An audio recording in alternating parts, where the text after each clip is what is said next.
ہوئے اور جو خیالات کا اظہار کرے جناب صاحب کا امام رضوی صاحب.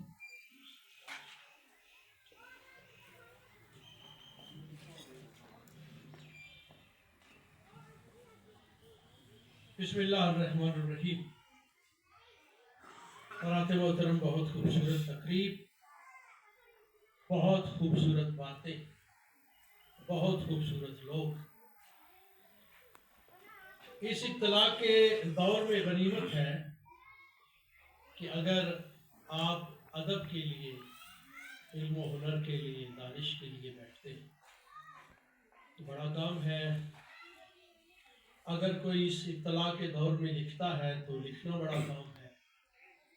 شعر کہتا ہے، ظاہر ہے شاعری انہیں جگر مانگتی ہے، تو شعر اس طور سے کشید کرنا، اس معاشرے سے، اس بگڑے ہوئے مزاج سے اور سیاسی یا سماجی اور تہذیبی ابتری سے، میں سمجھتا ہوں کوئی ستارہ کھوج لینا بڑی بات ہے، اور ستارہ بولنا شروع کر دے تو یہ اس سے بڑی بات ہے.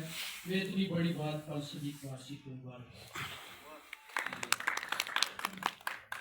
حضرت محترم، بہت سے لوگوں نے اپنے اپنے انداز میں بات کی. میں اس کتاب پہ بات کروں گا، اس کی شاعری پہ بات کروں گا، لیکن یہ طے ہے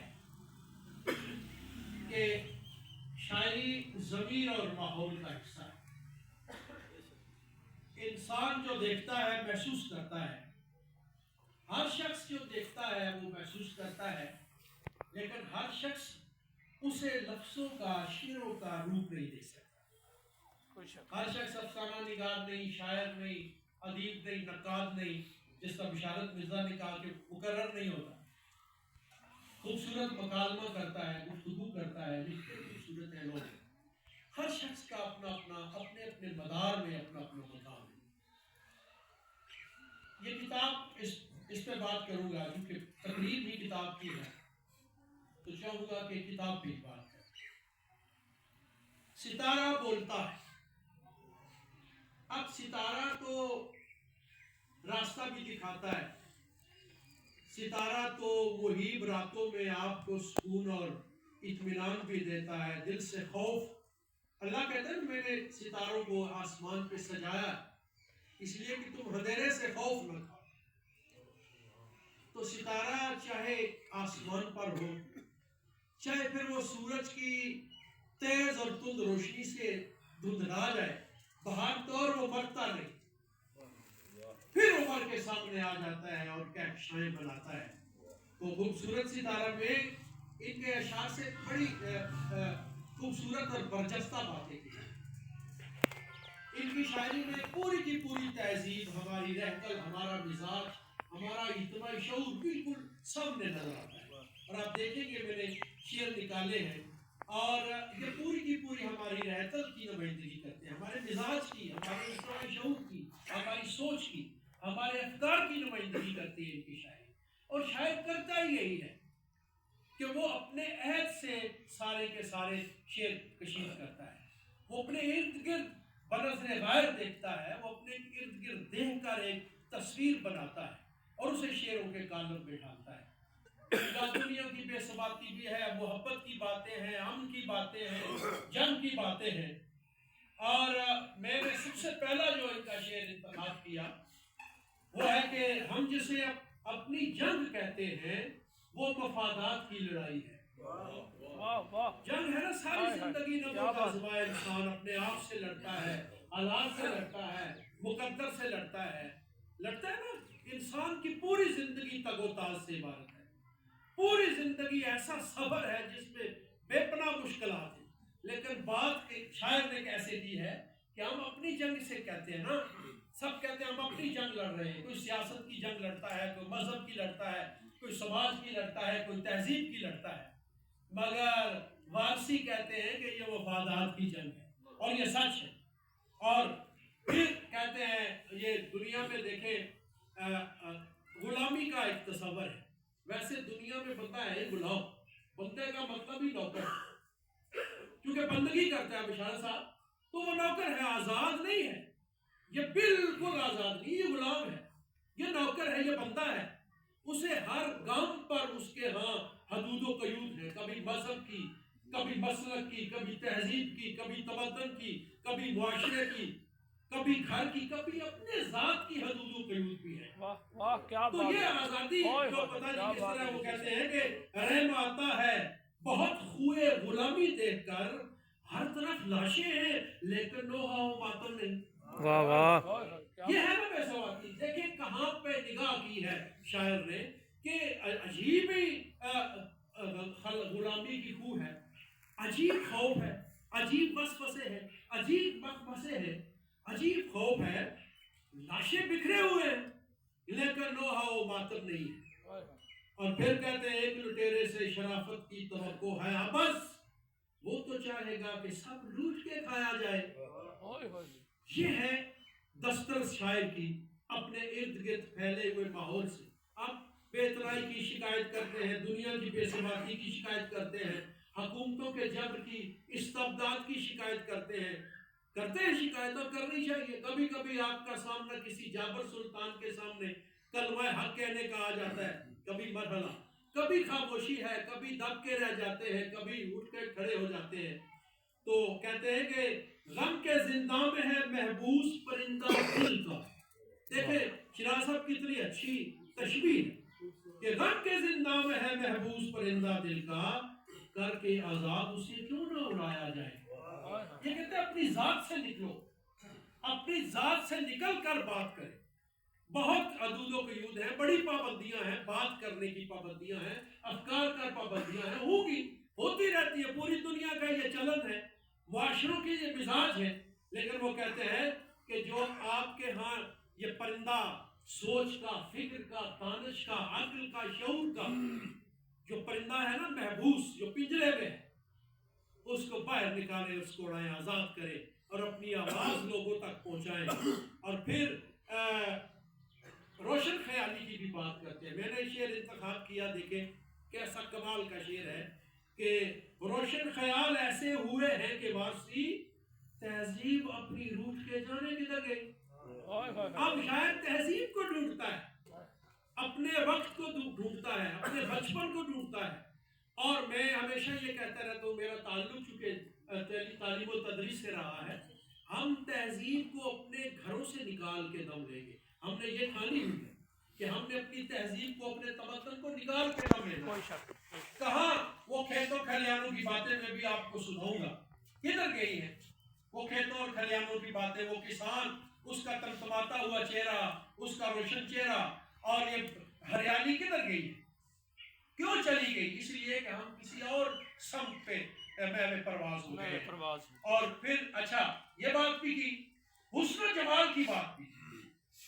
اور یہ ایک جمالیاتی پہلو اگر شاعری میں نہ ہو، دیکھیں شاعری جو ہے نا وہ اس کی میں تفہیم اور تشریح پہ نہیں جاتا، لیکن یہ بات طے ہے کہ شاعر کے اندر اگر جمالیاتی حص نہ ہو، اگر اس کے فکر میں جمالیاتی پہلو نہ ہو تو وہ شاعری نکھر کے نہیں آتی.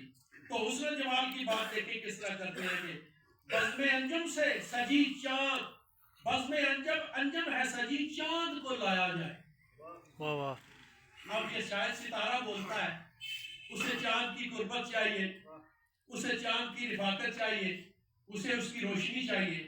بزم انجم ہے سجی، تارے کہہ رہے ہیں چاند کو لایا جائے، چاند کے حسن پہ پھر شعر سنایا جائے. واہ واہ. جمالیات کی بات. اور پھر جمالیات کی بات دیکھیں کتنی خوبصورت کہ جمال و حسن کی رہنائیوں سے ڈرتا ہوں. یہ کمال کا شعر ہے بھائی.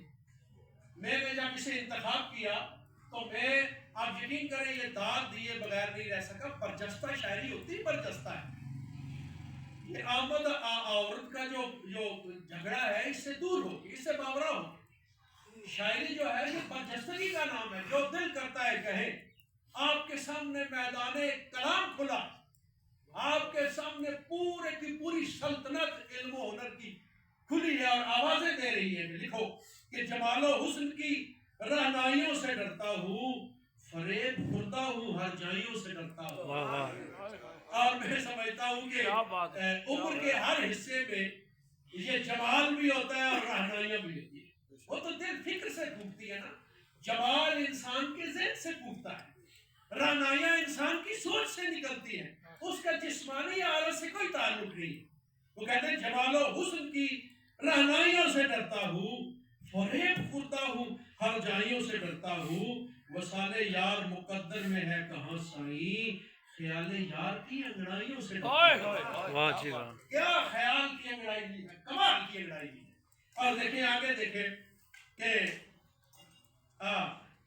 وہ ایک, میں نے اس شعر پہ جب میں آیا تو میں نے سوچا کہ کہتے قلم ایک ہتھیار ہے, قلم کا ہتھیار ہے, جہاد بھی قلم کہتے ہیں. قلم اہل قلم لکھتے ہیں تو جہاد کرتے ہیں, بڑے بڑے فلسفے, بڑی بڑی کلام کی ندرتیں, بڑی بڑے حسین کلام لکھتے ہیں, اور بڑے بڑے جذبے پیدا کیے ہیں انسانوں میں اس قلم نے. تو کہتے ہیں اشعار کو ہتھیار بنانا نہیں اچھا, بے ذوق کو اشعار سنانا نہیں. واہ واہ. یہ بھی بڑا المیہ ہے شاعر کے لیے کہ وہ کس کے لیے بات کرتا ہے, اس کی بات صحرا کی آواز نہ بن جائے نا. وہ جو صدا دے رہا ہے اس صدا پہ کون ہمت انگوش ہے, اس کی آواز کون سنتا ہے. اور جب کسی کی آواز نہ سنی جائے, میں کہتا ہوں اس سے بڑا مظلوم آدمی کوئی. اور اگر کسی کی صدا سنی جائے اور اسے اپنے ان کانوں میں بسا لیا جائے تو صدائیں تو بہرحال صدائیں ہوتی ہیں, اس پہ بڑی لمبی بحث ہے. اشعار کو ہتھیار بنانا نہیں اچھا, شیراز صاحب, بے ذوق کو اشعار سنانا نہیں اچھا, طالب ہے سبھی عدل و مساوات کے لیکن ہر بات پہ زنجیر ہلانا نہیں اچھا. واہ جی واہ. یہ بھی انسان کی اس کا ایک حسن ہے, انسان کا ایک جمال ہے کہ وہ ہر بات پہ شکایت نہیں کرتا, مناجات کرتا ہے, دعائیں کرتا ہے, سوال کرتا ہے. اور میں سمجھتا ہوں کہ سوال کرنا چاہیے, لیکن کہتا ہے کہ ہر بات پہ آپ اتنے بے بس نہیں ہیں, آپ اتنے بے ہنر نہیں ہیں کہ آپ صرف ہر وقت زنجیر ہلاتے رہیں گے.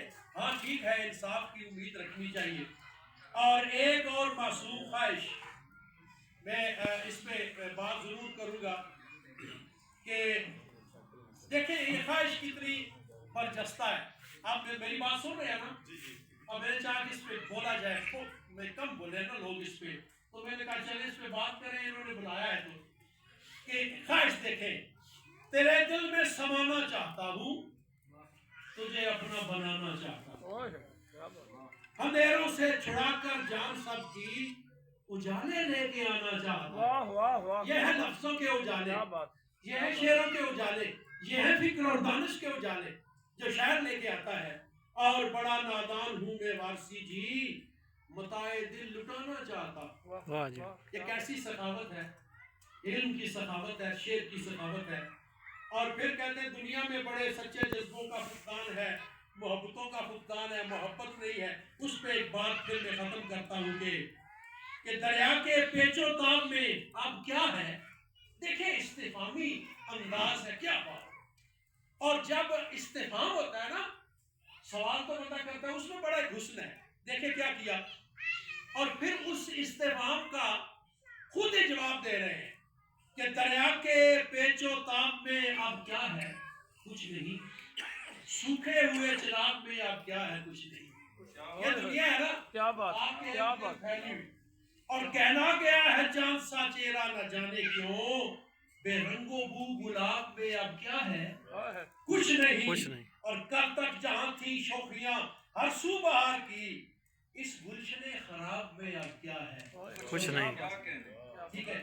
اور وطن سے بات کی ہے, وطن کی محبت کی بات کی ہے, امن کی بات کی ہے, اور اجالوں کی بات کی. پوری کی پوری کتاب ہے, چونکہ غزلوں کی یہ کتاب ہے, ان کی تیسری, شیراز مغل نے کہا تھا یا کسی نے کی, تیسری اولاد ہے. تو یقیناً شاعر, وہ کہتے ہیں نا, اقبال ساجد کا مجھے شعر یاد آ گیا, وہ شعر بیچ دیتا تھا, بہت سے شاعروں نے اس سے اشعار لیے تھے. اس نے کہا تھا یہ تیرے اشعار تیری مانوی اولاد ہیں, اپنے بچے بیچنا اقبال ساجد چھوڑ دے. لیکن اس نے یہ بھی کہا تھا کہ دیر کے اندے کنویں میں کس کے آوازہ لگا, کوئی پتھر پھینک کر پانی کا اندازہ لگا. اور یہ خوبصورت پتھر پھینکا ہے اس دھرتی, یہ شاداب دھرتی, اور یہ آپ پٹھوار کی دھرتی میں خود پٹواری لکھتا ہوں، یہ میرا ابھی مجموعہ کلام آیا پہلا بلے تو، اور یہ الحمدللہ شیراز صاحب بھی پٹواری لکھتے ہیں. یہ پٹوار کی پہلی کتاب ہے جو پٹواری ایکسنٹ پہ لکھی گئی، جس پہ پٹواری املاک کو ذہن میں رکھا گیا ہے. تو اس میں ساری کی ساری، کیونکہ میرا 92 کا میں نے عدد دیا 92 غزلیں، 92 نظمیں، 92 نعتیں، اور یہ 92 کا عدد ہے سرکار کی نسبت سے میری کتابوں کا. تو خوبصورت باتیں کی ہے واسی صاحب، اور میں پڑھتا گیا، میں رک گیا ایک دفعہ کہ اگر وقت کی تنگی نہ ہو، جو ہمارے ہاں ہر وقت درپیر رہتی ہے، ہمارے پاس وقت نہیں ہوتا، حالانکہ بہت ہوتا ہے، لیکن ہم وقت کا استعمال صحیح معنوں میں نہیں کرتے. تو اس شخصیت نے، یہ میرے دوست ہیں، انہوں نے وقت کا صحیح استعمال کیا. اگر اب اجازت دیں تو چونکہ میں شاعر، تو